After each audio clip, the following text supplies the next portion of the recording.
Welcome,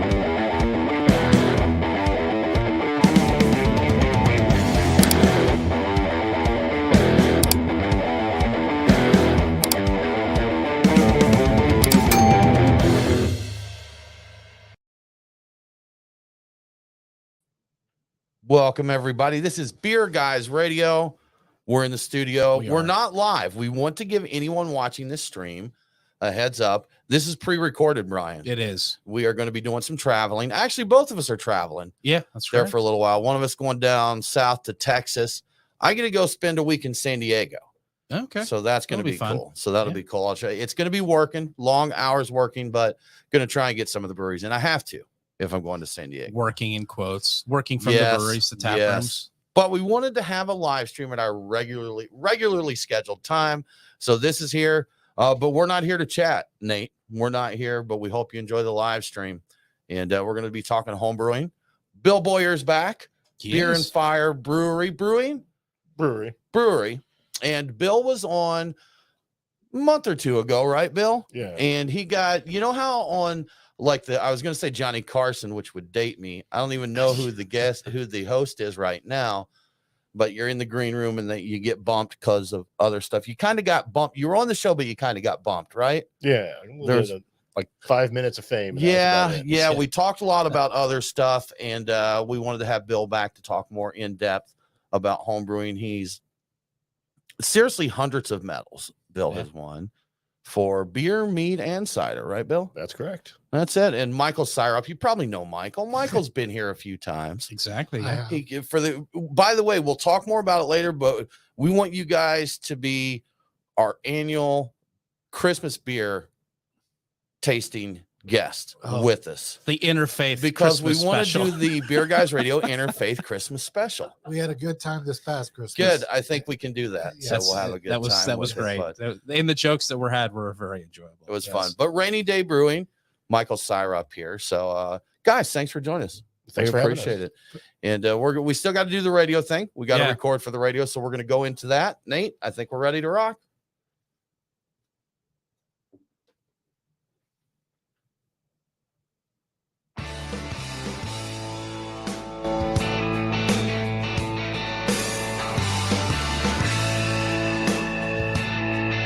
Open up a tab, grab a seat, and pour a pint. It's time for the Beer Guys Radio Show. You want free beer? Go to the brewery. Dedicated to the art, science, and enjoyment of craft beer. Yo, what's wrong with the beer we got? Now, here are your hosts, Tim Dennis and Brian Hewitt. Welcome to the Beer Guys Radio Show. We are broadcasting from the Beer Guys Radio studios. And this week, we're talking homebrewing, beer, mead, and cider. All the home brewing goodies. There's several of them, Brian. Several of them. You know, I'm Tim Dennis, and as always with me, Brian Hewitt. Hey, Tim. So joining us today, we have Michael Syrop, one of the masterminds behind Rainy Day Brewery, and Bill Boyer, homebrewer extraordinaire of Beer and Fire Brewery. Like you said, all things homebrewing. That's what we're talking about, guys. Thanks for joining us. Thanks for having us. We're sipping, Bill, one of your creations right now, right? This is a raisin mead. And it is called What is Your Quest? Yep, it's a raisin mead called What is Your Quest? Interesting thing about that is a raisin mead. Normally, if you have grapes, it's called a piment, but when it's raisins via BJCP, it's just considered a basic mellow. Okay. You know what? We'll talk about that, piments and mellow and bouchets, and there's so many flavors of mead that people may not know. Indeed. Why did you go with the Monty Python reference for a raisin mead? I'm curious what the meaning is behind that. A lot of my meads are named after Monty Python. It was before COVID when the mead I was making was an elderberry mead. And I was like, what should I call it? I ended up calling it French Taunter. Then after that, as I throughout COVID, I kept on naming them after various different things from Monty Python, mostly Holy Grail. And after I've made so much, now I'm just going into other things of Monty Python related. Okay, and there's a good amount of material out there. I think the entire series of Monty Python is available on Netflix these days. I don't know if you guys ever did it, but I bought back when the DVD box sets with the giant plastic cases, so it's about as long as this table if you get all of the seasons of it together. Ridiculous, but I heard jokes that even the most hardcore Monty Python fans like the movie in 3 sketches. Python. Do you find that factual? I enjoy pretty much everything I've seen Okay. in Monty Python.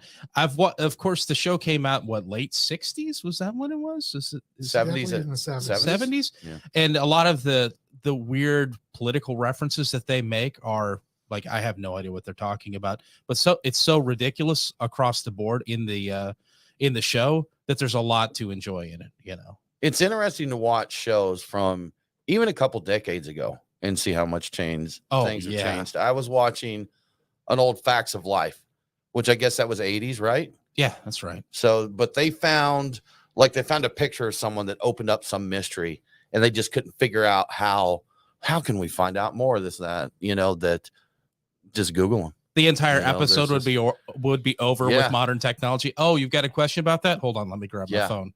Just Google And it. You can answer just about anything.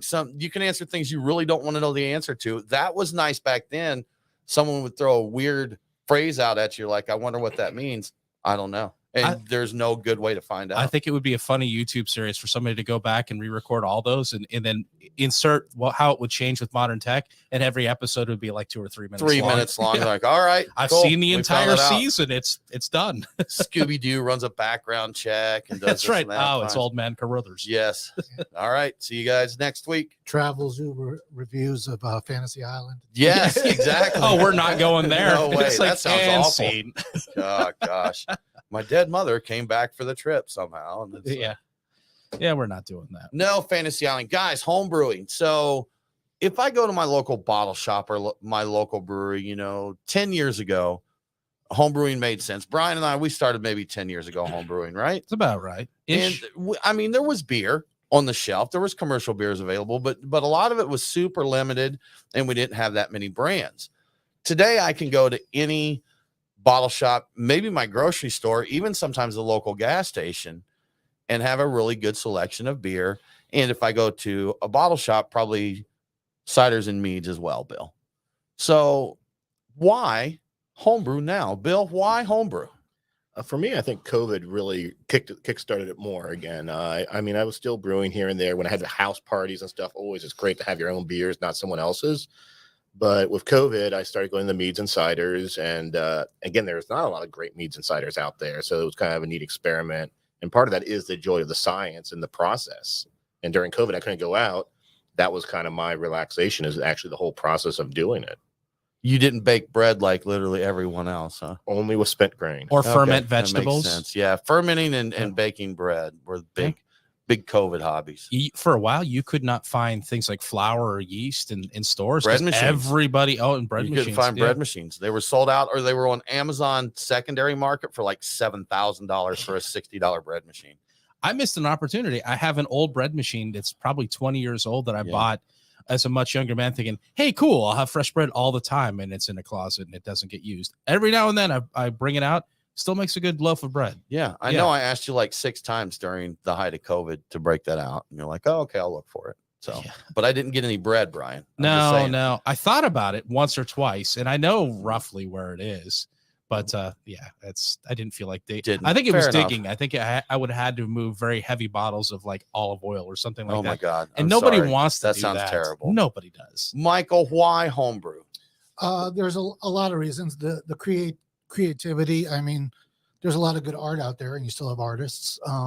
So it's the creativity, the balancing of art and science.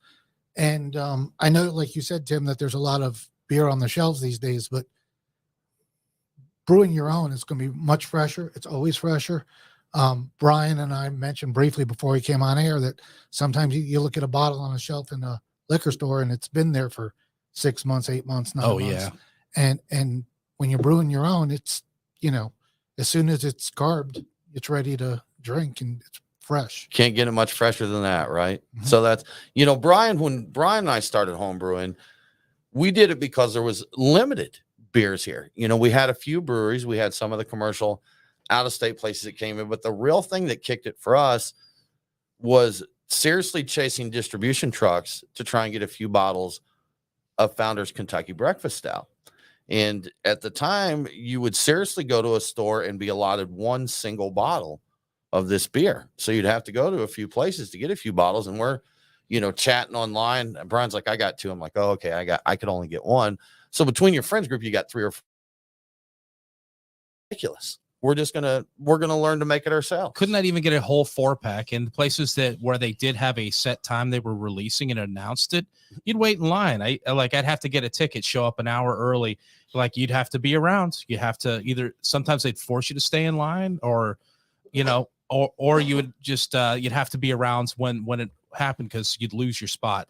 Seriously, and for a single bottle, we're not even talking about a 4-pack. Yeah. So these days, when you go to stores, do you still run into cases where you want a particular kind of beer and you can't find it, or are those days basically over for you? For me, it still exists. There are styles that don't sell in liquor stores and bottle shops, or they're businesses. They can't put something on the shelf; it's not going to sell. There are styles that you can't, and breweries don't brew them either because they're not profitable, but they're still good styles. Yeah, like this Bell's Amber Ale we just had earlier. Like, obviously they still make it, but how often do you see a good Bell or a good Amber Ale made by a local brewery? And these were possibly not the freshest bottles around, so it could probably be even better were you to get it fresh. I know, like Bill, with you, like meads and ciders, there's less stuff available, so it's probably more common for you to be say, hey, you know what, I want a raisin mead, I can't find one, or I want a coffee mead and I just can't find one. Well, you can order things online, but the local stores do not carry it. Especially across state distribution doesn't really exist. Right. So yeah, trying all those different things are there. But the other thing about mead is it's so versatile. We could have 10 different raisin meads and they would all taste different. Yeah. And that's another thing, talking about why homebrew. One, it's fun. I mean, it's just a good time. We used to get together, out at my house. My garage was our brew house. Friends would come by. We'd share other beers. We'd brew. We'd order pizza. We'd fire up the grill. It's a good time, Yeah. and you get beer out of it. And if you want, like you said, Bill, if you want a mead that's got elderflower, banana, hot peppers, and coconut in it, you're not likely to find that at a store, but you can make it yourself if that's what you choose. Well, especially with experimental stuff. If you want Right. to do those things, those kind of things work a lot better. If you want a golden ale, yeah, you can even make lots of different golden ales, but you don't have that flexibility. I mean, it's a golden ale. It's a golden ale. That's it. Indeed. It's a golden ale. You're listening to the Beer Guys Radio Show. We need to take a quick break, but we'll be back very soon to talk more homebrewing.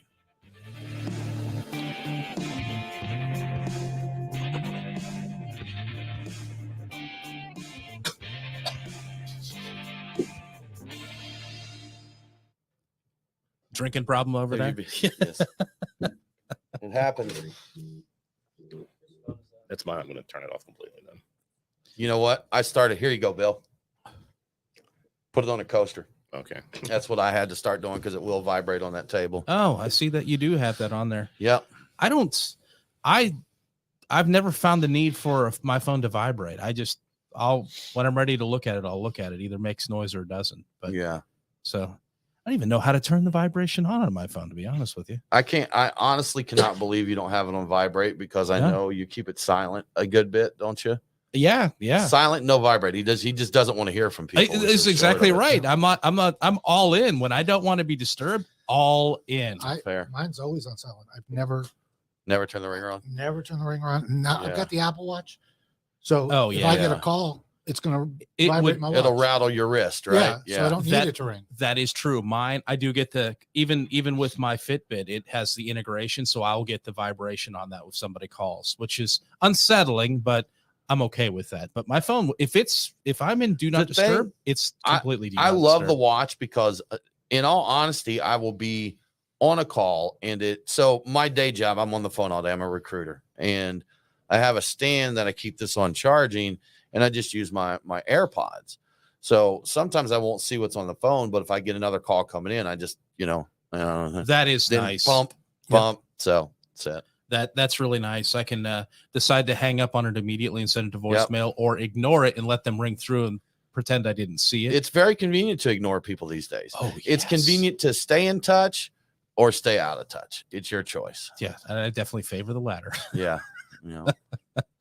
I shouldn't admit to that anywhere it's being recorded, but there you go. I've done it. So be it. All right. Let's get back up into it. Okay.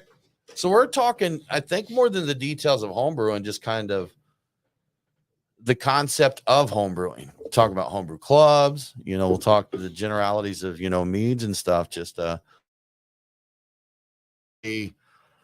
almost a sales video for homebrewing. Kind of. Why homebrew?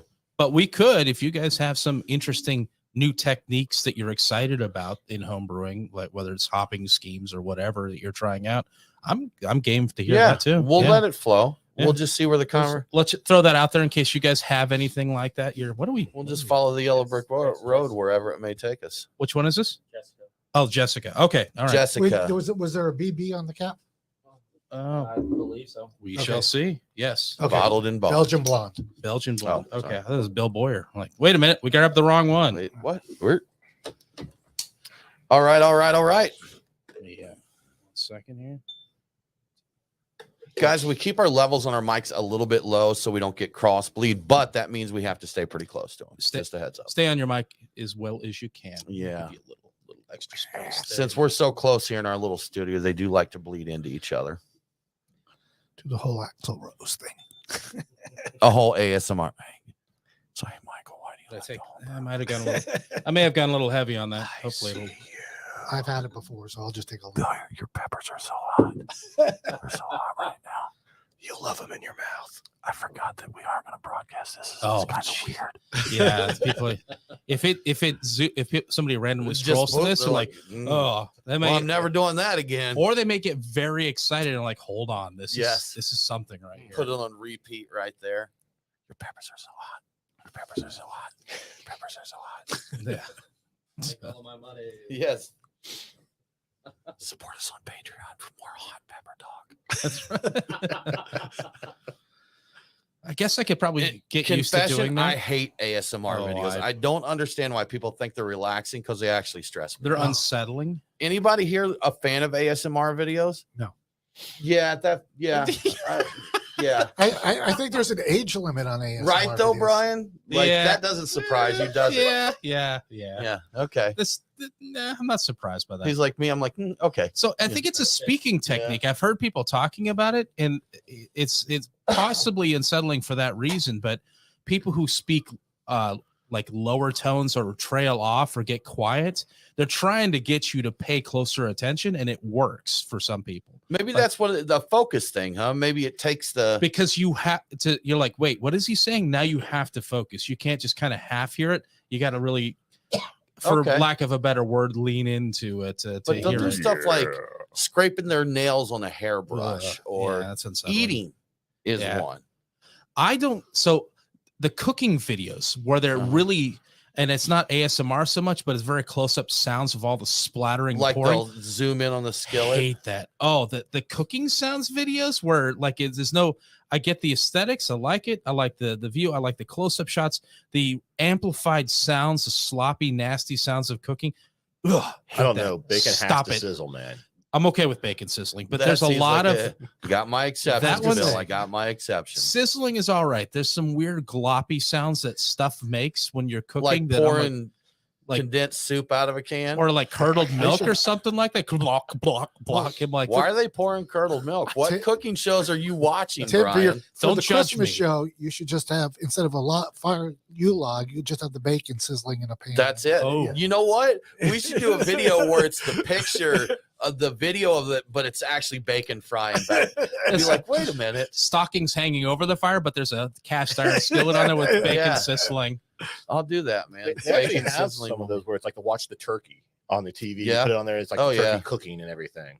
The turkey actually doing the cooking? No. It's like Because I'd watch. I mean, I'd watch that. It's like when you set the TV up with the fire logs. Oh, It's the same sure. thing. It's like, here's a rack of lamb, and you just watch it slowly cook for 2 hours. So kind of similar but different. My fireplace at home, I got sick of messing with it, and I don't have any. I should have just bought a cord of wood or something, but I'd buy the bundles at the gas station when I went up there, and I'd run out of wood and I'd want to fire. So I bought an insert that's a electric with a blower on it, but it's got these fake logs, and there's a mirror on the back that it uses like a laser projector to project the flames, and then has the sound effects. And it's pretty close, and you can actually change the colors of the flame because like different chemicals would give her different flame colors. So it's kind of like a fancy version of the fireplace on the TV, and it gives off heat. It actually gives off heat. So yeah, It works. There you go. What I want to do is and I may have to do this, a spoof, like watching something cook. I want to do a version of that where all it is me recording the weird like mesh that you can't quite see through. So it's like really shitty video, but you can see it cooking for like 2 minutes and 30 seconds. And the post that is watch me cook my turkey sandwich. I will record and produce your videos if you want to start a whole series of you doing like 2 minutes of shitty cooking. Yeah. Well, that's just Like you overcook the egg, it's all rubbery, and you're like, I don't care. And so just I don't want to reveal my technique for making my egg sandwich, which it borders on cooking, but involves a microwave and no stove elements whatsoever. So there's one of those videos you have where it's some comedian where it's a fireplace and he's sitting in a chair, and all you do is 2 hours of him just sitting there. That's Ron Swanson, man. Yeah, that's Ron. Or that's who's the actor who plays Ron Swanson? Oh, it's Nick Offerman. Nick Offerman. Nick Offerman. Yeah, I've got a bottle of his scotch actually over there. So we can record that later if you want to sit there and he's legit for 2 hours. Yeah, he's legit a big Lagavulin fan, and he's got I think his is a 10-year. I think so. I think he's got a 10-year version of it, and I don't know if I'm trying to think if they did a longer version of it or if it really was him for 2 hours, or if they did a like 60-minute version but looped it for 2 hours, because I'm not 100% sure he did the whole thing, but he definitely sat for like an hour. Well, I think at one point he steps away to go to the restroom and then comes back or something for the whole maybe he did. So maybe he did. Maybe this is real life, Brian. And it could be there's a 10-hour version where they loop the 2-hour version. I do believe there's a loop. I think I saw the one that's a couple hours like Bill's talking about, and I'm pretty sure he did just sit there quietly sipping scotch. He should have pounded it so the video got better as time went on. He starts weaving a little bit because he does have a really nice like a shit-eating grin on his face at different points in time where he's like, he realizes how ridiculous this is, but also the scotch just kind of hit him and it's like, oh yeah. The beginning of the video. Welcome to my home, everyone. Please enjoy your stay. At the end of it, you don't know me. You don't know me. Slugging it. He's yelling at a Christmas tree. You don't know me. You trying to fight? I'll craft you under the table. I think we've decided that the group of us needs to do a Christmas video series. I'm pretty sure that's where this conversation is going. Can there be a menorah? There absolutely can be. Sure enough. Just checking. Yes, we can include that. Yes, yeah, absolutely. Okay. It's all interfaith, man. I was gonna say the Beer Guys Radio Interfaith Christmas specials. Yes. There will also have to be an Ewok. I'm just throwing that out. Oh, that's a good point. That's a big point. You get Al Sharp, and then you can do some Kwanzaa stuff. Yeah, man. Does he celebrate Kwanzaa? I actually haven't. I don't know who does. Yeah, but yes, we can. I know I've seen some people. Oh, I know that I'm almost positive that the Conso guys do. I think they did a whole series through Kwanzaa last year on their Instagram. Okay, there we go. We'll get them on board. So we'll do the Christmas thing. We'll have our Santa Claus. We'll have the menorah. We'll have Kwanzaa. We'll have Ewoks. We'll do it all. I think I should acknowledge that we've been griping about the seasonal creep of Oktoberfest beers, and we're planning out our Christmas special. I was going to open a Santa Claus during July and say, hey man, Christmas in July. This works. This is not seasonal creep, and then I forgot. So it'll have to just wait until Christmas. Yeah, because Christmas in August sounds weird. Christmas in July is good. That became a thing. That's just weird. It's a weird thing, but it became a real thing, I guess. Yeah. My true story. My mom and aunts together were collectively insane. Individually, normal people. Together, lunatics. They did Christmas in July one time where they fully decorated the house and did the dinner and everything and exchanged gifts. Okay, the whole thing. They did the thing. Madness. They did the thing. Yeah. The dinner. I think it would be an awesome time to you get, I don't know, what do you have? Like, is it turkey or is it ham or any of those things? Something large. A Christmas goose. Something large that went into the oven for a long period of time, plus stuffing and some other stuff, cranberries, whatever. Yams and cranberries and a relish tray. That whole thing in the middle of July when it's 90 degrees out, air conditioning. My special asparagus casserole. Yes. Do all these things. Then Costco lasagna. Is that? It's a Bill Boyer Christmas. What are you having for Christmas? Sadness and lasagna, just like every year. disappointment. He gets lasagna. fancy one year and gets some of those refrigerator breadsticks. Pops the can open. He's We like, just "This is good." some of the dried oregano leaves. Way He's better like, than the ramen noodles and frozen burritos. Yeah, yeah. I don't know. I'm down with a frozen burrito, but we're getting off track here a little bit. Again? frozen Just a Christmas little burritos. bit. I don't even think we can see the tracks. Yeah, we're not even sure where they are.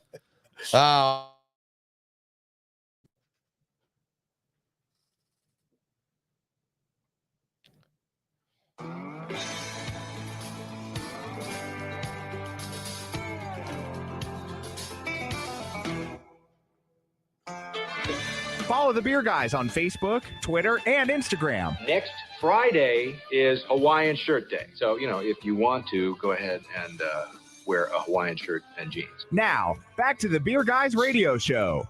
Welcome back to the Beer Guys Radio Show. Remember, all episodes are available on demand, so if you missed the broadcast, get the podcast. Beer Guys Radio is available on the Podcast Park and all popular and unpopular podcasting apps. Now let's get back to the Homebrew Show. Michael, we're drinking one of your beers now. We have opened up the Rainy Day Jessica, which Yes. is a Belgian blonde. Correct. And we also have a Duvel in the fridge to kind of compare, correct? Yeah, Duvel is one of the standards Okay. that you measure by, and I'm not going to make a Duvel. Fair. I'm not that good, Okay. but I think I came up with a pretty good beer. Right, my brew partner Ron and I Right, Ron. Yes. came up with a good beer here.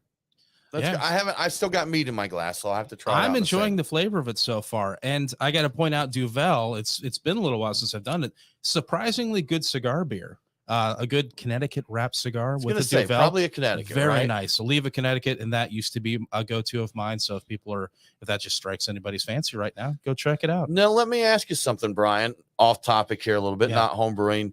I was thinking of Connecticut, but I could also see Duvel being a little palate cleansing. Yes, And if you did a bolder cigar, you may get that contrast there that I think it would work. Or do you think a bolder cigar would drown the beer out? I think it depends because it may cleanse the palate, but you might get stronger tones from your tobacco than you might want, otherwise. Maybe a little Yeah. balance there. You could go a little stronger than a Connecticut for some contrast. I would consider like a Mexican San Andreas wrap cigar with that Fair. to see how that Okay. goes, because you get into some of the spicy Nicaraguans or some of the really earthy Honduran ones. You're like, you might get Too much? a little too much. Okay. But Cameroon might be really good too. I mean, Could be. kind of a more grassy type of flavor, All right. and that might Fair. really, really go well. Beer So and cigars yeah. coming up soon on you Beer didn't Guys expect that on Radio. a I homebrewing did show, not. did you? There you go. So, guys, in the first segment, we talked about why homebrew. I mean, why would someone do it? Bill, you mentioned the science. We talked about the art. We talked about the fact that it's just fun and the versatility of getting the beer that you want. So, let's say someone's been homebrewing for a little while and they start looking at homebrew clubs. Why would someone join a homebrew club? Michael, why would someone join a homebrew club? I think it's a camaraderie. Everybody likes other folks who appreciate what they're doing. There's a chance to share what you're brewing with people. And for me, one of the biggest things is to get feedback. If I'm going to a homebrew meeting with Bill, I know Bill knows what he's talking about. So if I give him one of my beers and he tastes it and says, look, this is a good beer, but I'm getting this off flavor, or I would suggest maybe trying this. You want to do better the next time. So it's fun, it's social, but it's also educational. And one thing on that note, if you're sharing your beer with your friends and neighbors, you're going to get positive feedback. Of People are course. going to give you positive feedback on free beer. If you're at a homebrew club, other homebrewers understand as a homebrewer, you want to make better beer.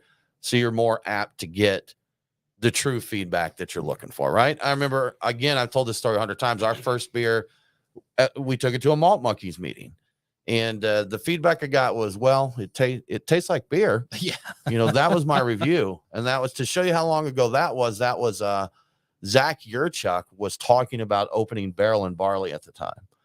And for the folks not local to the area, Zach is one of the co-owners of Truck and Tap, Yes. one of our sponsors. And prior to Truck and Tap, he had a growler shop when that was a thing, Yeah, as growler was shops were hot. fashionable at Yeah. the time, called Barrel and Barley, which was the predecessor to Truck and Tap. But the first meeting I went to, he was there, and this was before Beer Guys Radio or before Barrel and Barley or Truck and Tap. That's right. So anyhow, take your beer out, share it with others. Bill, anything else to add on why you may want to join a homebrew club? Well, it also gives you a chance to talk about the process too. So not only is it, hey, is this beer good or bad? We can talk about water quality. How does that affect it? Different types of yeast. You get to try other people's stuff too. So I'm constantly experimenting with different yeast and bringing it to the club. And everyone's like, and sometimes we'll do comparisons of that. Some clubs will also do sensory training. Also, where there's these little tests you take and you try and say, hey, guess what? This is an off flavor, and this is what causes it. So it's kind of educational thing for it too.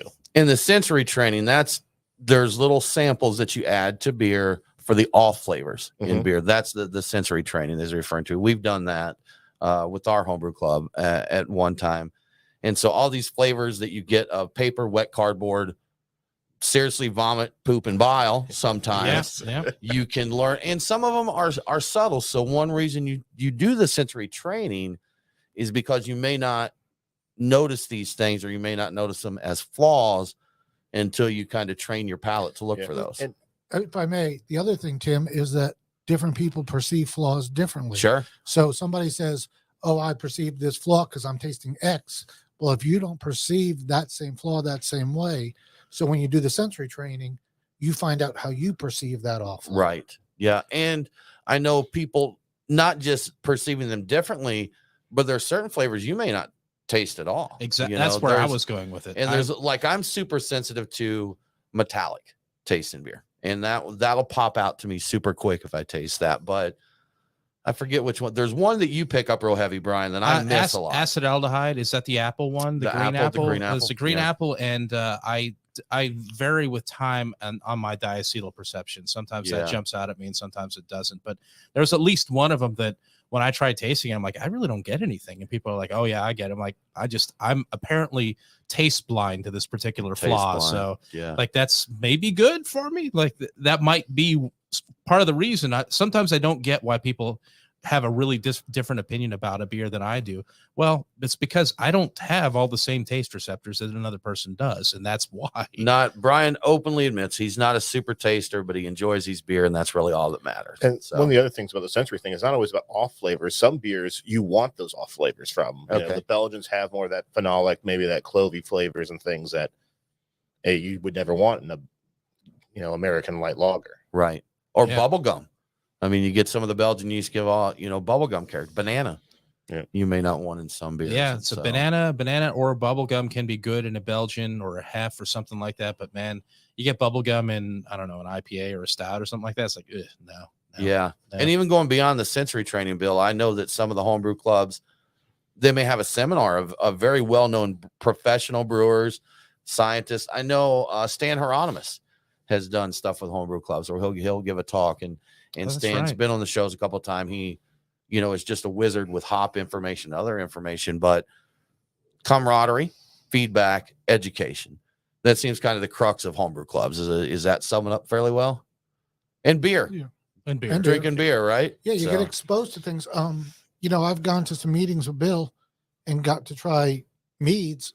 There's no way I would have tried those things had Bill not brought it to it. So you open up yourself to new flavors, new ideas, and maybe if you're going to go buy something commercial, you're looking at things you wouldn't have looked at before. Absolutely. So I got a question. Homebrew clubs, this sounds great, and people out of the area. How do you find a homebrew club? Bill? Well, first place would be like the American Homebrewers Association. Okay. Most clubs do register and there. So there's a list of that. There's a lot of Facebook pages. Just looking around for things in your area, you can probably find something. Guys, outside of homebrew clubs, what are other good resources for either sharing or gaining information that you personally use? Any forums, discussion boards? I was going to say listserv, but that's kind of outdated tech, right? You don't see much of those anymore. Well, Johnny Carson was a big fan of those, Tim. He was, yes. Yeah. Karnak would tell you which one's coming in there. But YouTube, are there any channels that you guys like on YouTube for homebrewing, or? I mean, there, of course, people have their own YouTube channels and stuff like that. A friend of mine does something called Mean Brews, where he takes all the gold winning recipes and generates a mean recipe out of that in regards to the mean values, how much yeast and grains and stuff, and he creates a new recipe out of it. That's really educational. The other thing is on the competition side, there's a competitive Facebook page where a lot of, if you're interested in doing that, the competitive homebrewing, you can ask questions there and they can answer a lot of information. Okay. On that. And I think we'll dive into competition a little more in the next segment. But I know Homebrew Talk, is that the big forum? I haven't been on there much lately. Okay. The problem with them and any other resource is you don't know the quality of the person who's answering your question. And True. If you correct someone who is wrong because you know that right answer, that does not mean that the public will accept your correct answer. Correct. I got my start on Reddit on the homebrewing sub about a Mr. Beer kit. That's where I started out. There's a lot of resources out there. Take a look. You'll find something that works for you. You're listening to the Beer Guys Radio Show. We need to take a break, but we'll be right back.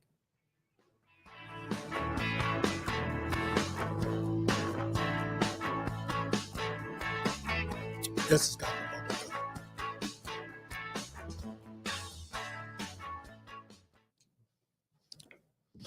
when we brewed this one, we Quick reminder, guys, on the intros and outros, we got to be quiet. Yes. And the music.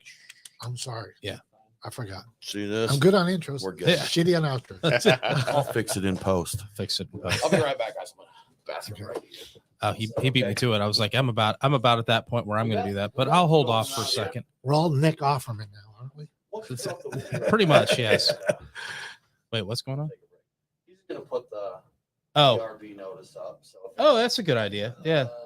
Do we have a? Just use the tech difficulties. That'll be fine. Okay.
No, we're not. All We're right, live we're again. back. We're here.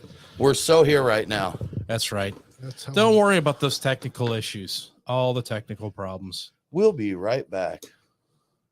Confession: the technical issue was we all needed to go to the bathroom. And we don't have a better. That's We it. need a better. we little got to make screenshot. I got to make a better graphic for that. just the Christmas log, except it's a flushing toilet. That would be it. Yes. Swirl like a loading screen there. So yeah. Swirl. Let's say it'll be. You'll have to wait. YULE. Yes. Yeah. We'll be right back. Yes. Zoo, zoo. Christmas lights.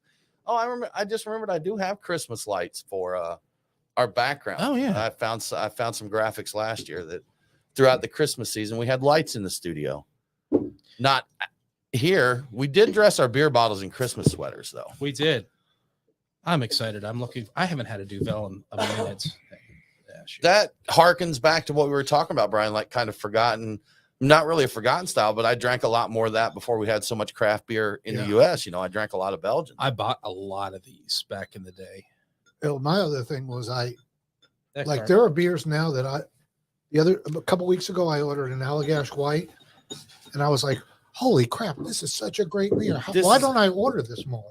This is worthy of a silver medal. I mean, Yeah, or a bronze. It was It's a bronze, bronze. wasn't it? Yeah. This definitely deserves every bit of that. This bronze. is tasty, Michael. This is good. The I like. Jessica, that's really I like nice. yours, and I can already see a difference. I'm Yeah. guessing the effervescence difference will be noticeable. Carbonation. Since I've started drinking your guys' beers, I've always enjoyed everything you've done. True story. Confession. Your brewing's improved extremely over the last 5 years or so. Extravagantly. Extremely. Yeah. It's because I'm making less beer and more meats and ciders. Yeah. Yeah. Well, everything that I've had from you recently is just really top notch. Yeah. So, but some of it sucked really bad at first when I first started trying some of your stuff. I'm not allowed to say bad things because we're streaming, right? So No, you say what you want, man. well, screw you. Yeah, fair enough. Fair enough, man. Fair enough. I've had your shit too. I know. Hey, our stuff was top notch. I Come mean- on. Yeah. And I'll be Top honest, I still notch. make some terrible stuff. You're right. I know it happens, man. but that's how Even the best what we were brewers. talking about before. Did you get Your, some your Duvel? friends aren't going to tell you I this think sucks. you know 'cause what? they It's don't wanna hurt we've your drained it. feelings. Yeah, So, yeah. yeah. Brian, you know what? You hogged it up. Give him some Did of I- yours, please, No, you're good. I'm still if he wants to compare. So Well, you can find more of this. Right. Unlike See, some of these other bottles. This is lighter. It's got more clove than mine. Duvel's a great beer. It's a fantastic. I mean, it's just beer. a great beer. That's what I'm saying. I mean, there's Michael, you're close though, man. I mean, I wouldn't, if people put both of these down side by side, I wouldn't automatically say that, oh, well, this is a classic Belgian. Perfect. I'd be like, these are both really good beers, So Okay. if you got a higher carbonation level in yours, I think you would have something that would be very hard to distinguish. I think there's going to still be a little tiny Yeah. difference, but getting that carb level up and what is it, carbonic acid? that's another thing I was thinking, Flavor. talking about the cigar pairing, Yeah. Brian, Yeah. is this is pretty effervescent, yes, which could, scrub the palate pretty good. yes, yeah, and it's really brings out the Connecticut flavors. Have you man. ever seen the tobacco fields in Connecticut? I've been to one. Yeah, Okay, because actually, I grew up there, and yeah, so, it's Yeah. cool. General Cigar it took me back in the cigar reviewing days. They paid for me to come up there, so I checked it out. It was awesome. yeah, Is Go ahead. Connecticut the only leaf they grow up there? Are there any of the others that do well in that area? I think it's mostly the Connecticut leaf. broadleaf, isn't it called? Is Yeah, that the one? there might be. They may do some other stuff. I'm a little out of touch right now. Did they with- grow with that. Connecticut in like Nicaragua and Ecuador. Dominican Republic? Ecuador? Ecuador and Connecticut wrappers? Ecuador and Okay. Connecticut. I think they might grow Connecticut in the Dominican Republic. Not 100% of all the other places.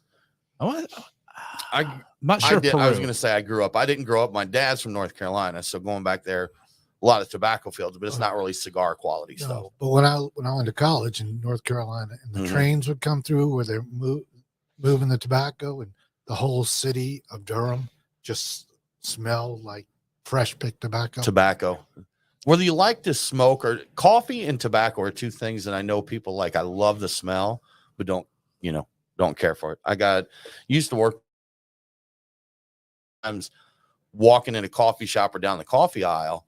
I don't know how many stores do this anymore, but do you remember when the grocery stores would have the bins of the bulk coffee. I haven't seen one of Whole those. Foods, I think, still Whole does Foods. that. Think you're right. Yeah, But, they roast their own. That's why they do Yeah. that.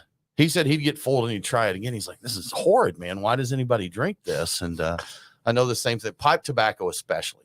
You know, people really smells enjoy beautiful. that. Yeah.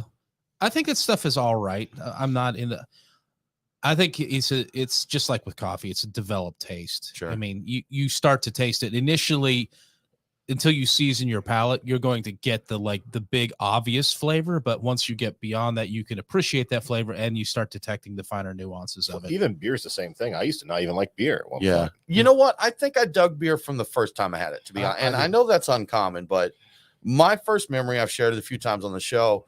My family on my mom's side is from Virginia, and my uncles were big outdoorsmen, and we would go back and spend summers in Virginia. And my uncle Eddie drank the 8-ounce cans of Budweiser, like Bud Heavy, back when these things were 10 cans, you know, they were.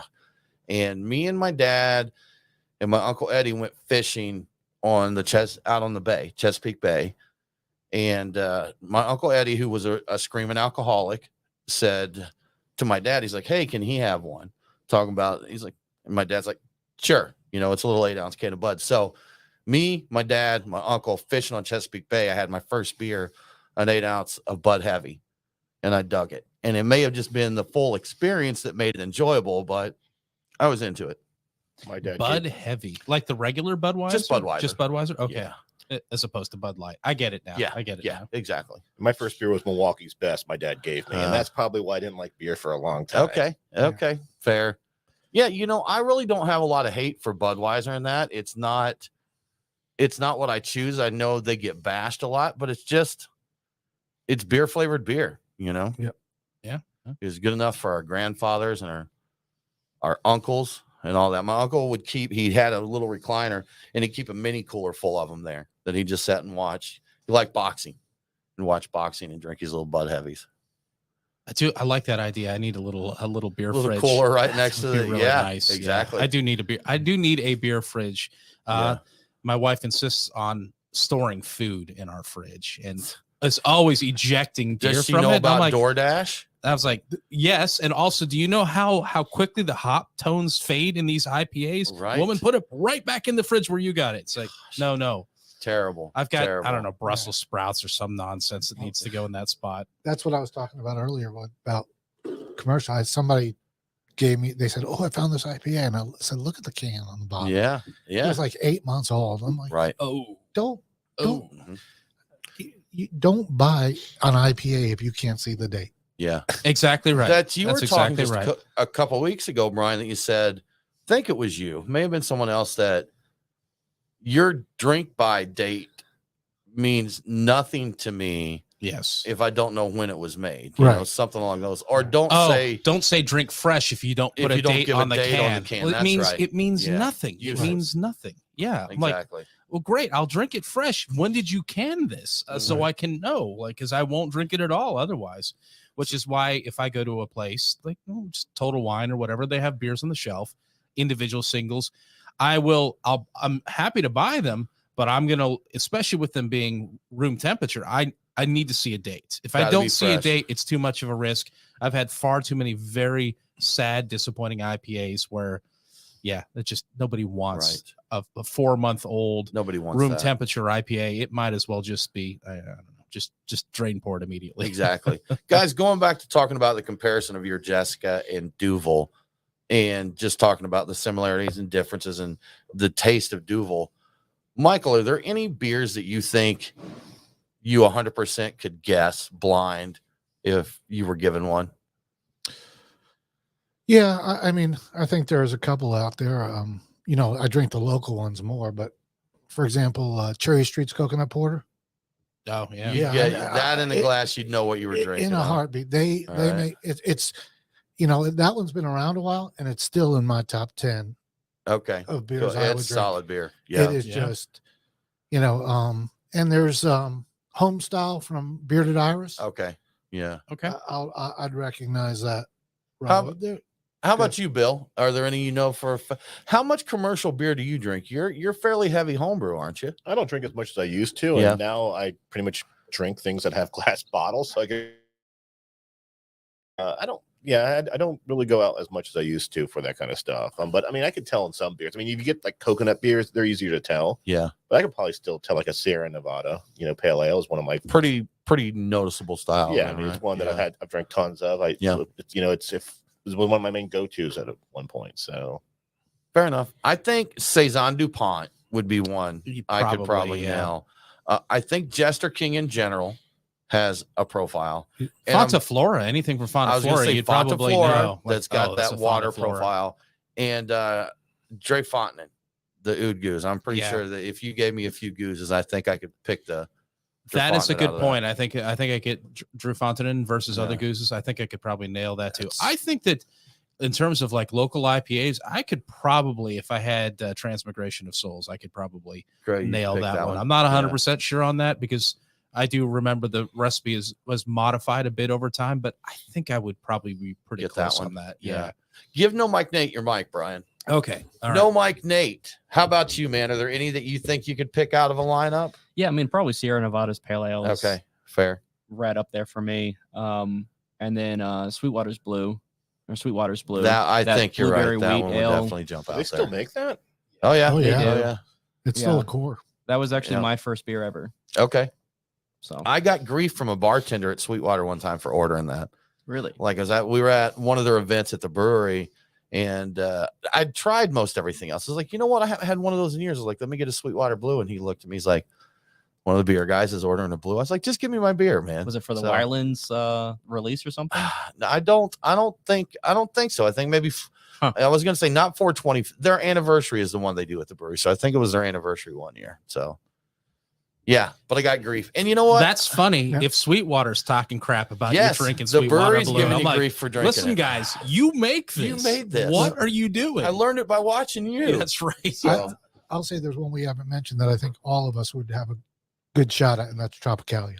Oh yeah, I think probably. all of us could, and that goes back to your truck chasing thing. I remember truck Yes. chasing for Oh, yeah. Tropicalia.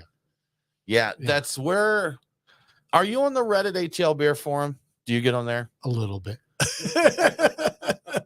You know what? I just realized what a ridiculous question that was because we chat on there all the time. Yes. My brain took a little bit of a break. But you remember the days when Tropica, like it got nasty Yeah. with this beer. Not people in Atlanta accusing them of hoarding it and not releasing enough. And so then when they built another brewery with a massive brew house and started releasing more, people started saying they didn't want it because it was a shelfie. I mean, there's just no pleasing Yeah. some there. But I will admit to thinking that weren't necessarily hoarding it, but they're like, if they're smart, they're not producing as much as they could. This is me being stupid. This is Yeah. a lot of Yeah, years you ago, are. and quiet you. Okay. And I thought it's like, you know what? I think that they're intentionally not doing as much as they could, or they're flooding their local Athens market and really restricting over here to really drive the hype for this to be. Honestly, it would make a little sense, except it is pretty stupid because they would just rather sell the Sure. beer. They want to sell the So They I will need tell to you, pay the bills. I mean, and I was just Yeah. annoyed because every place you went, picked over, gone. I'm like, dang it. yes. When can I get this beer? So yes. So for the non-locals, Creature Comforts Brewing is in Athens, Georgia, Yes. the home of UGA, smaller town, college town there. And Atlanta, we're what? A little shy of 2 hours, I guess. hour and a half ish, depending on which side of town the you're on outskirts. there, right? Yeah, So probably. when Tropicalia was at its peak hype, and really they were the only one in Georgia that was doing that when it first came out. It was doing a beer like that. I don't remember the exact amount, Brian, but one of the folks at the brewery told me, they're like, look, they think we're holding out on Atlanta. We seriously send, it was either 60 or 80% of their production comes to Atlanta. It just looks like there's more in Athens because it's a smaller town. So, they Exactly. give them 40%, they give us 60%. It seems like a lot more beer. And to their credit, take care of your hometown. You first. should. Yeah. Absolutely. And it was a lot of frustration, and people would go over there, they would see it available. Well, that is a college town. It is smaller. The people in a college town are less likely to go craft. They're more likely to go something inexpensive because they're on a college budget. So Yeah. Tropicalia, not your cheapest option, but I mean, Right. it's not the most expensive either, obviously, but so you'd see it around. I know feeling bitter, buying it bitterly at a gas station in Athens when I was over there, because I happened to see it dropped in a convenience store in Atlanta. Look at this. Look Corner at this gas station, stacks on Chevron or stacks, whatever man. this is. Yeah. They've got a stack of Tropicalia right here. And You're talking about that one little station like 2 blocks from the brewery, Yeah, aren't you? yeah, I am. Of I course, am. they always had it. Of Yeah. course they did. Of course they did. It is irrational, and these are earlier days. I'll just say, but I understand it. That was also before the beer law changed. And I think it might was, have been before yeah. the beer laws Yeah. changed. Buy it by the 6-pack out of the brewery. That's a good point. Yeah, so you Nate couldn't was even just go. saying that was before our beer laws changed, so you couldn't even buy it, there at the brewery. So yeah, there was a lot of frustration. We really basically finally had a great IPA. Not to throw shade on Sweetwater IPA, which is also phenomenal beer, but we didn't have the East Coast style That profile. Yeah, we Sure. didn't have anything that was that new and that good. Well, We Burnt finally Hickory had one. had We one. couldn't find it. So They had their Digits, which was kind of a hazy-ish IPA. yeah, well, that's Digits was sparsely available. Like that was, I don't even know if They were distributed tiny at that. the time. Yeah. Yeah. Back then, Burnt Hickory was tiny, so he made Yeah. me. But it was still around Yeah. that same time, and they were one Yeah. of the first ones who really did that. And again, Yeah. the problem is everyone was like, "Oh my god, it's hazy. We don't want that." Well, and too, Burnt Hickory did come out on a lot smaller scale than Creature Comforts did. Yes. Creature was more noticeable because they were out there, And I mean, I remember going to the first bottling run at Burnt Hickory, and it's seriously like a 3 or 4 head manual thing. Yes. You didn't get Digits in cans at your store. You'd have to drink it at the brewery, which fortunately I'm not that far, and we were there, I think, nearly every weekend there for quite a while. For a while, yeah. Yeah. During the Back hot when you had to days. bring your own chair if you were going Yes. to Yeah. Pretty yeah. much, yeah. Yeah, they're getting ready. I think it's the 27th, maybe, is their 10-year anniversary. I think that's the weekend you're out of town, right? I think so. Yeah. But 10-year anniversary, and I remember when they first started that they had tastings monthly, and the first few times I went there for the monthly tastings, there was maybe 30 or 40 people, and then within, I don't know, 3-6 months, it was hundreds Hundreds of people. and they yeah. were rolling kegerators out in the parking lot, and you would try and get on the tour. This is when Will Avery was brewing there. You would try and get on the tour because they would pop a bottle of the Kolb's Farm or Charred Walls or Corrosion of Conformity, one of their Give special everybody beers you just couldn't a get. pour of it. Yeah. Yeah, fun times. Before Cool. before you could get any of it. Yeah. Well, let's get back to more homebrew talk. We'll get it. We're going to talk about homebrewing competitions. Alrighty.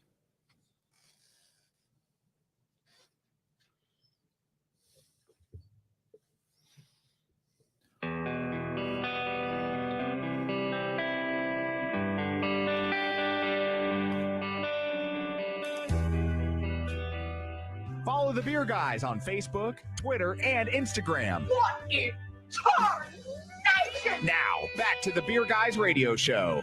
Welcome back to the Beer Guys Radio Show. I want to give a quick shout out to one of our newest radio affiliates, KUHL 1440 AM in Santa Maria, California. Catch Beer Guys Radio and KUHL every Sunday at 4 a.m.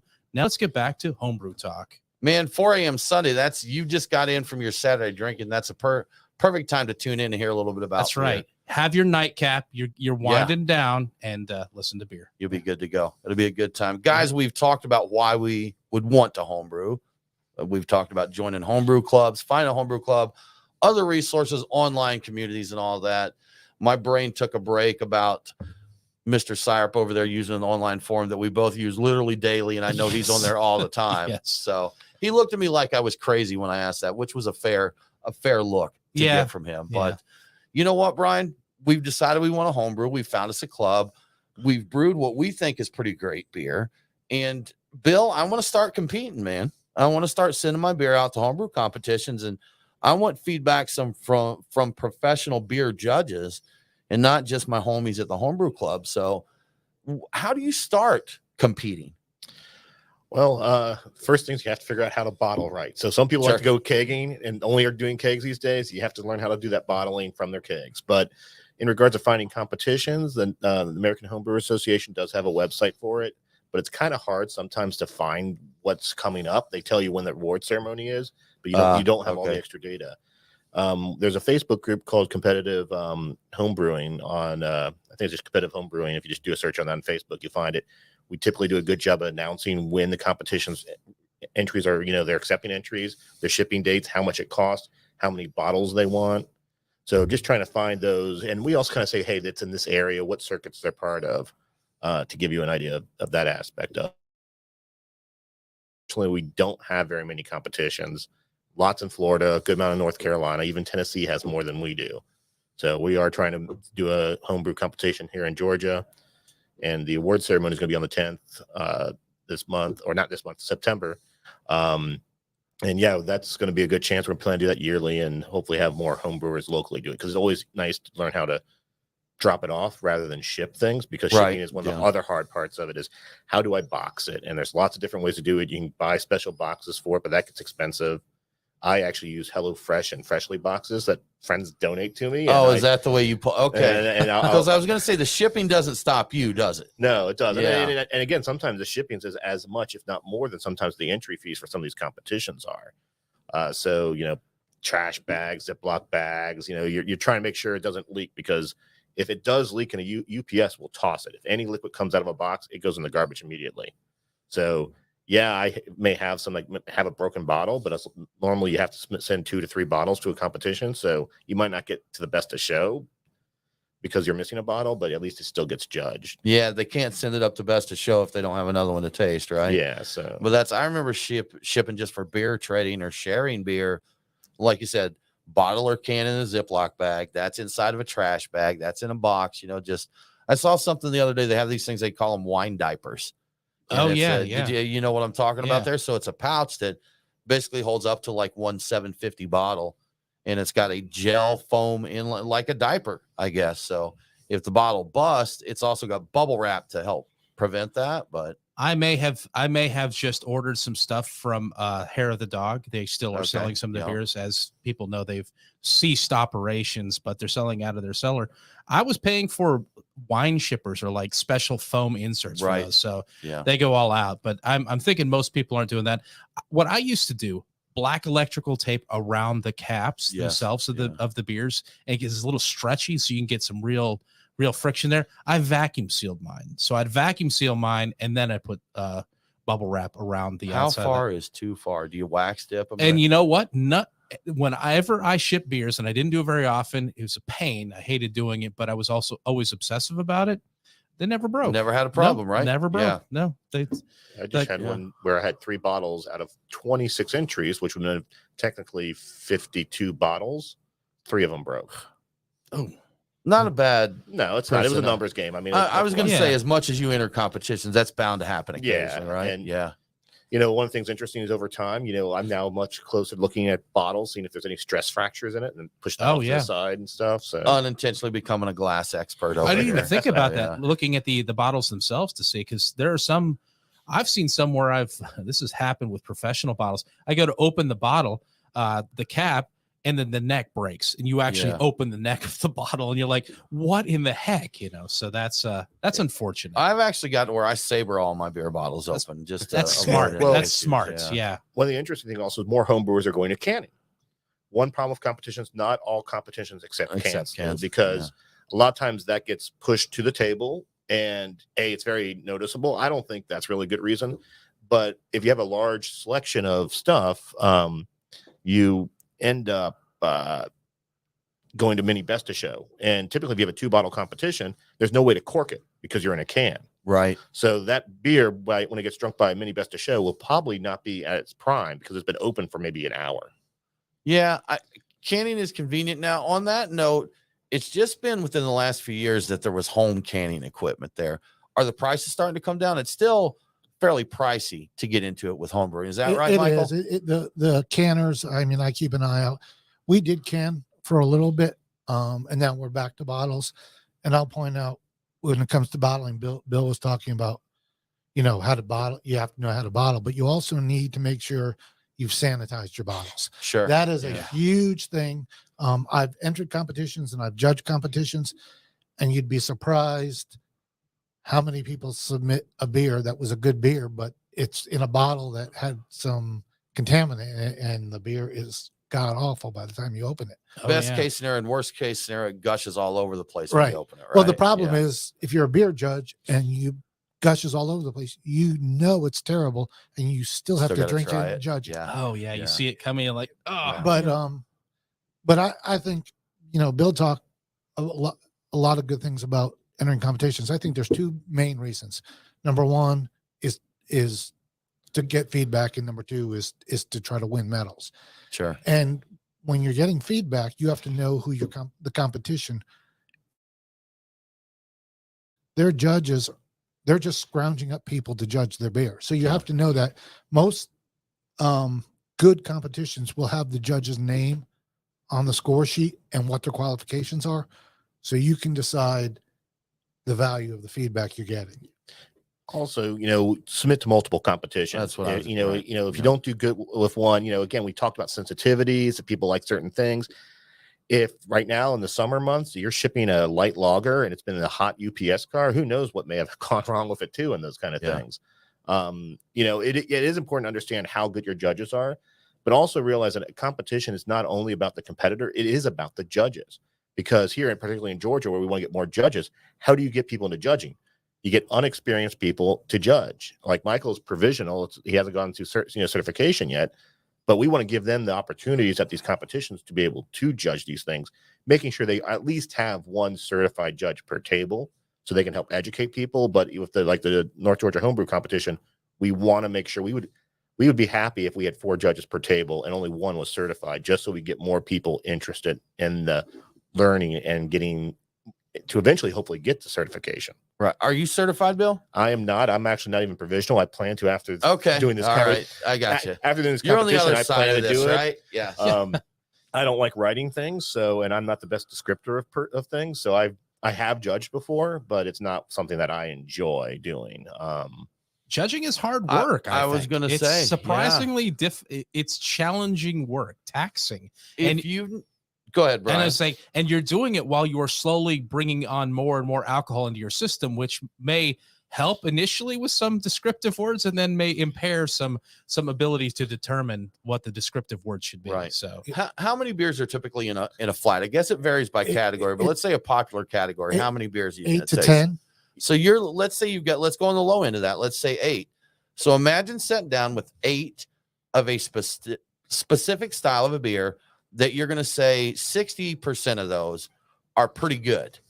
So you've got to judge these 6 to 8 beers where 6 of them are going to be pretty close in style and pick out the best one. It's hard. I mean, we've done it with Oktoberfest. When you've got 6 beers that are pretty darn good beers, you really have to dig in there to see what's going on. But we're out of time in this segment. You're listening to the Beer Guys Radio Show. We're going to take a break and come back with more homebrewing.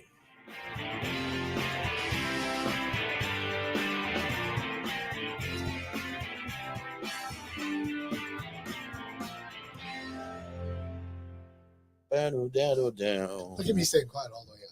Yeah, how about there you go. Well Yeah. I was looking at you on the board there, Yeah, don't we? We got to start using those, selectively using our sound effects. We need like little panels and like the little like auction things where you raise a thing, except it would have like thing printed on it like applause or no. I just want to get our producer to where he just instinctively he's in the zone and he knows this is what's needed here. It's like that's funny. He keeps them at the ready. There that's you go. boring. Crickets. Big fart sound. Yeah. Wow. Oh, hard. I'm not even sure what that is. Should be part of my news segment. You know what we use that for is when we have an interview that we pre-recorded, like a shorter one. It's the transition when we're going in and out of what else we got? Or when somebody says something that's so obvious. There you go. Yeah. A rim shot. We've got all the classic sounds. Do we have a bottle open on there? I feel like we need some more. We censor with it, but we don't have it on the board. You know what itself. we should get for like chilling? We need to put a track on there for just background music, and we have the permission of Nappy Roots to use any of their catalog that's on their label. Oh, okay. Like unfortunately, like All Non that they were with, I forget what their label was at the time, which they have rights, but. So I'll make us a background track of some stuff that we can. The other promos that we don't use. Yeah. Why don't you use those? That was a pretty good one. Are those the promo things or the ins and outs? Oh, these are the promo things. Oh, those are the promo backgrounds. Okay. Yeah. Okay. Well, there Yeah. you go. A little inside baseball here. Yeah. But because we don't do these bumps, Now it's time Oh, for yeah. because we don't use Look at that. There's What's in there's the something news? from The the beer guys have the scoop. Yeah, we haven't from the archives. We haven't dropped used that. those in a while. Yeah, because we don't use those, we can add more sound effect bumps. Oh yeah, we can get more We stuff. could in there. swap those out. Sure enough. Yeah, but judging homebrews, I was thinking about that. We're coming up on it. Not only do you have to go best, which is kind of what we do in Yeah. our show, you've got to give good feedback on every single one of them, Yeah. even though you might be like, I'm at a loss to describe what needs to happen Well- here. It's just a boring beer or whatever, you know. The important thing about judging is when you're filling out things, you're supposed to not judge. You judge eventually on points on styles, but when you write down things, you write what you taste. Yeah. You say this is full body, this is it, and then you compare it to the notes. So it's not like when I first judged the first sheet I did, when the judge corrected me, I was like, I'm looking at the things. Yes, does this. Yes, does that. And it's like, no, don't do that. Write what you're tasting, what you're sensing, and then do it.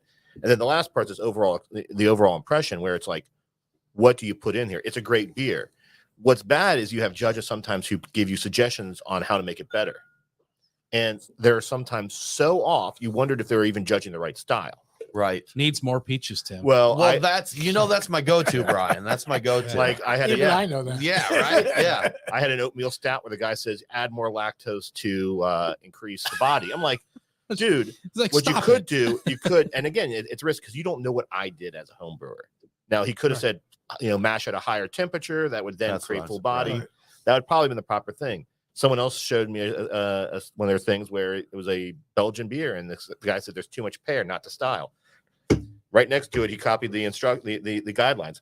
Should have pear flavor. So I'm like, did you judge the Oh. right beer and things? Yeah. And so I've On that note, I was judging saisons at a competition one time, and I took a sip, and I'm like, "Oh no, this is way off." I'm like, "Wait a minute." I took another sip. I'm like, "This is a cider. This is a saison. This is a cider." Somebody So submitted a someone cider. got the wrong beer in there, but kind of like we were talking about a couple weeks ago, if you've got a glass that you think is, let's say, Coke, but it's actually iced tea, when you take a drink of it, your mind thinks it's Coke. It tastes weird oh yeah. for a second there until your mind oh, that's right, it's iced tea.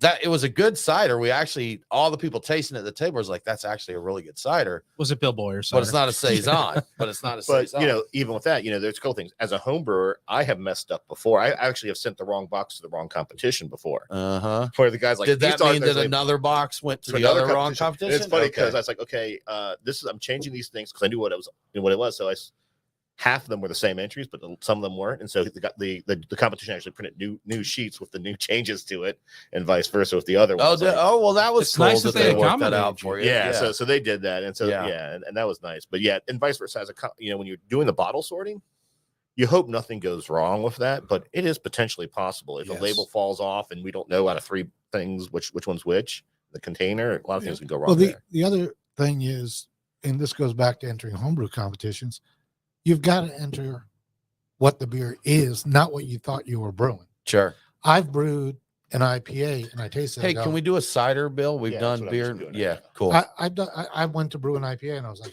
yeah, I was done. I was like, yeah, this is a pale ale. This is It not an didn't hit IPA. it. Yeah. So I entered it as and we've had ones where our we heft entered, that became a crystal Weizen, Yeah. Brian. Yes. and we've had ones where we entered it in multiple categories because we weren't sure how it was Sure. perceived. Yeah. Tim's like, let's add clarity firm. That'll take all Yeah. them glutens out of there. Well, I'm Yeah. doing that right now. I have a Hindsight.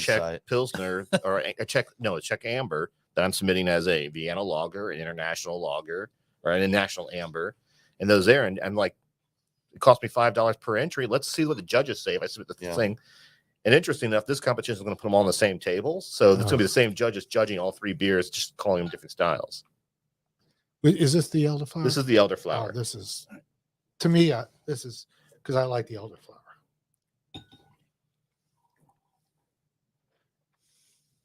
There's a citrus tartness in there. Is that the apples, the fruit, the elderflower playing? I think the elderflower adds a little bit to it. I mean, of course, it is the apples and stuff. It will get a Okay. little bit there. But Yeah. I think the elderflower adds a little bit more of a tartness to it. Okay. kind of You an get the almost earthy, reminds me of a perfumey smell to it. grapefruity, like floral Yeah, you get it grapefruit on the kind of. nose. You get the elderflower on the Yeah, nose. it's like Yeah. the smell is great, like herbal, Yeah. perfumey, and earthy. It's like that's really nice smell. Yeah, Yeah, it is. sadly, this one doesn't do great in competitions because a lot of people just don't know what elderflower should taste like. I'm not sure. I'll be honest with you, I don't didn't either, pick it but out. this is pretty cool. Isn't This it? is Is very it I'm cool. good? hoping it's what Do you I'm get the assuming it should floral be. though when you're drinking? I it? don't. Really? I'm getting I get- sours being pretty dominant for me there. You get You know sour? what? As your Yeah. palate adapts to the sour, you'll start to, like you were talking about. That's what right. with coffees, Yeah. Your palate's going to adjust to the sour. It takes 2 or 3 sips. This almost just something kind of tart tropical to me is what it's hitting me See, as I right get- now. I definitely get the I do floral kind of note get the nose is all Yeah. earthy, herbal, floral, or Yeah. like perfumey, but it also Complex. like that on Deep- top of like deep and complex and complex. kind of a I don't know what the fruit it would be. I'm trying to place it like So guys, going to the last segment, since we did say we're talking about homebrewing beer, mead, and cider, we're going to talk a little bit about maybe some good ones to start with, or the differences in brewing the three. Cool. Okay. Cool. I'm leaving mead and cider all to you. But That's it. That's it. Huh? Then we'll start with you and talk about beer. Okay. So we'll talk about your pro tips. That's what we'll do. We'll talk about all right, guys, we're here. What are your tips to be a better home brewer? we can also, if we have time, we can what's currently fermenting or what they're bottling or what We're not going to have time for okay, that. probably not. Okay, fair enough. Actually, seriously though, we probably won't with because we've got a lot to cram into this. Okay. This is 4, right, Nate? You're on the quattro. We will do whatever we can here. All right. Let's do it.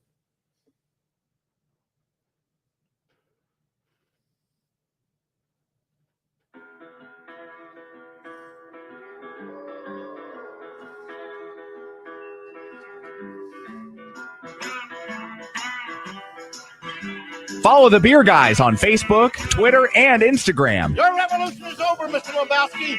Condolences, the bomb's lost. Now, back to the Beer Guys radio show. Welcome back to the Beer Guys Radio Show. If you enjoy the show, please consider supporting us on Patreon. Just go to patreon.com/beerguys. Patrons get cool perks like Beer Guys swag and commercial-free episodes. And now let's get back to homebrewing. Homebrewing. We've covered some hot topics here, folks. Some hot topics. We have covered why you would homebrew. We've covered finding a homebrew club. We've talked about competing, stepping up there. Michael, I've got a question for you. We've done all these things. We've decided we want to brew. We started brewing. We've got a club. We're entering competitions now. We're getting feedback. We're not quite there. We're starting out, but the feedback's good. What are your tips to be a better home brewer for beer? The number one thing, it's a joke, but whenever you talk about real estate, they say the 3 big things are location, location, location. With brewing, it's sanitation, sanitation, sanitation. Right. If you are not sanitizing your equipment and your whatever you're storing your beer in, you're never going to brew good beer. And even, we've been doing it for years and years now, and every now and then we'll screw up and we taste our beer and we know exactly what's happened. It is the biggest thing. I think reading and getting educated about the process, there's a lot of folks, the homebrew clubs or online, about the process, that once you have gotten to the point where your beer where you've boiled the wort, you've added your hops, you're cooling it down, how to keep oxygen away from your beer post fermentation. Right. When you add the yeast and your beer is starting to ferment, yeast needs the oxygen. Yeast loves the oxygen. But as it eats the oxygen and gives off the CO2, then you don't want your beer touching any oxygen. Oxygen will, Tim, you mentioned earlier, it'll give you the cardboard or the wet paper kind of thing. So that was the biggest thing to start off for me. And also read before you brew. Read. I do this, and it's actually, for me, it's fun. Read about the style, read about other recipes. Sometimes pros will have information out there. I will say, for example, a year and a half ago, we decided to brew our first smoked beer. And I found out there's a brewery up in Vermont that does a lot of smoke beers. And I just wrote him an email, and he wrote me back talking about how my recipe and my process and all that. The pros are really good at being willing to help out home brewers. They're a huge, great resource. But I don't rush it. Take your time. It's know you've got good ingredients, fresh grains and such. And I think, sanitize. And then the last thing I would say to make good beer is realize the importance of water and water chemistry. There are programs out there. You don't have to be a genius. It's easy to get your water tested to see what chemicals or what minerals are in your water. That's easy to get done. And then how do you adjust your water to make the beer? Because I know you guys know this, but if you're brewing a Kolsch from Cologne as versus a British beer as versus a West, has to be different to get the flavors you want. Absolutely. And, For sure. to toss in, Michael, all these things you're talking about doing other than the clean and sanitize, everybody can do that, and you need to do that. But, the oxygen, you can do pretty well with that. We started oxygenating our wort. We've got a stone blows pure oxygen into it. Fermentation temperature control is kind of a next level thing. You Light can control. still make light control. You Yeah. can still make really good beer without any of the fancy equipment to do all this stuff. Absolutely. But you can, as you want to, step it up a little bit more and make those little changes that takes you from good to great or better.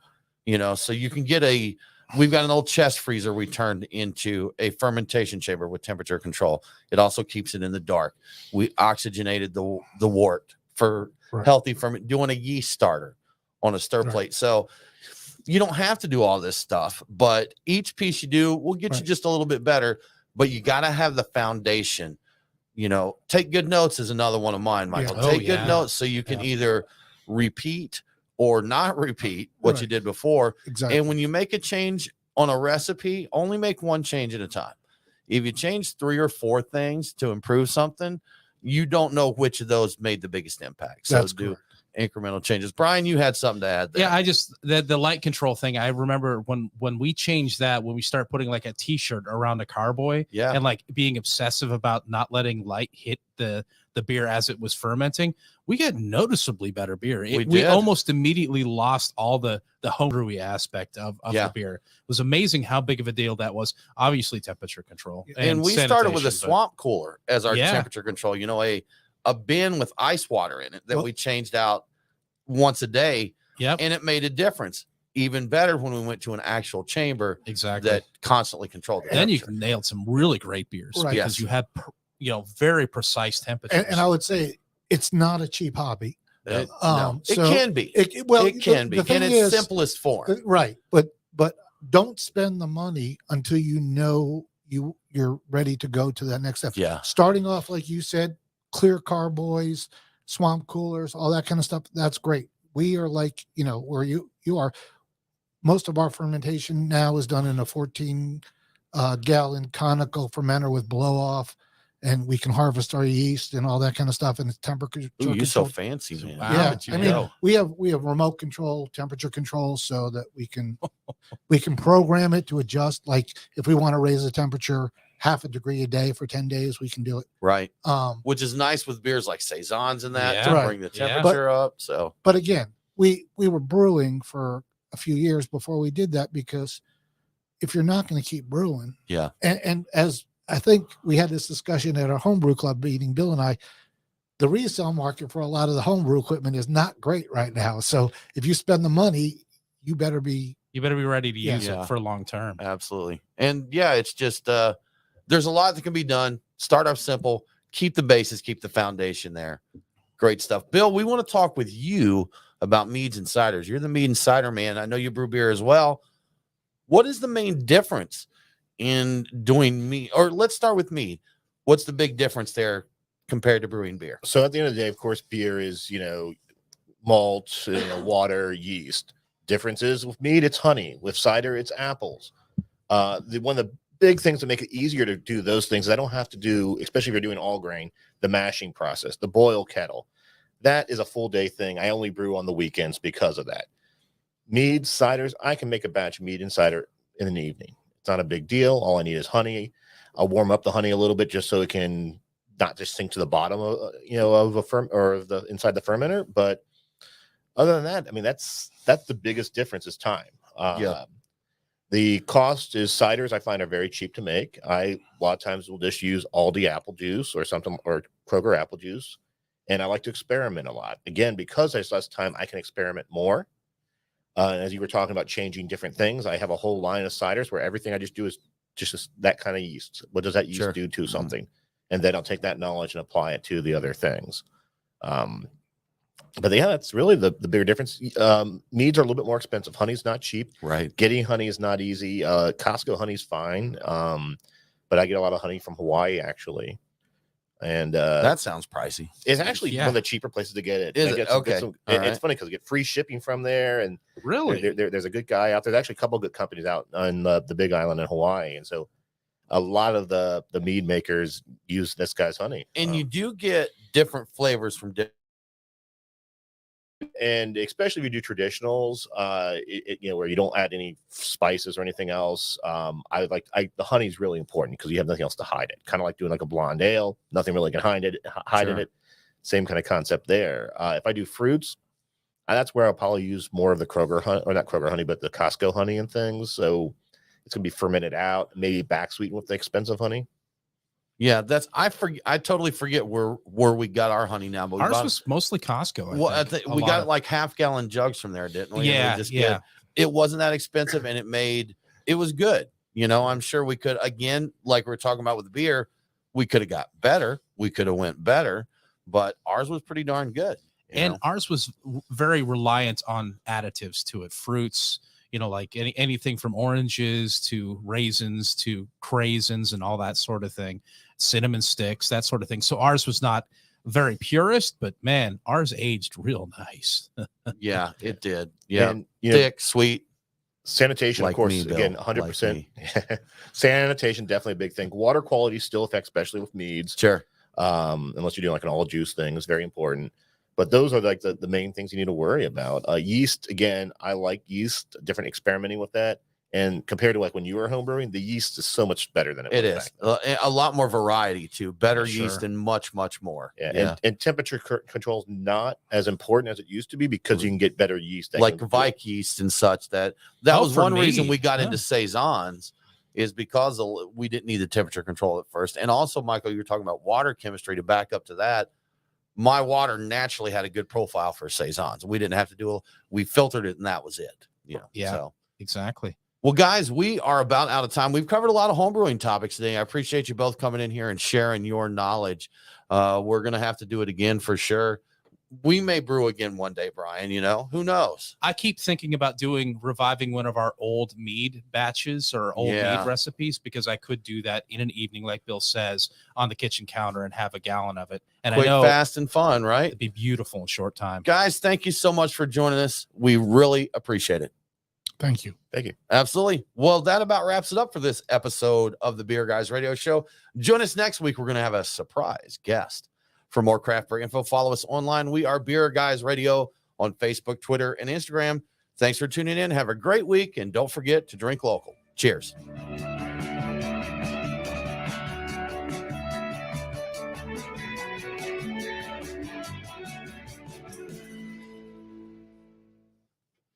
Clear.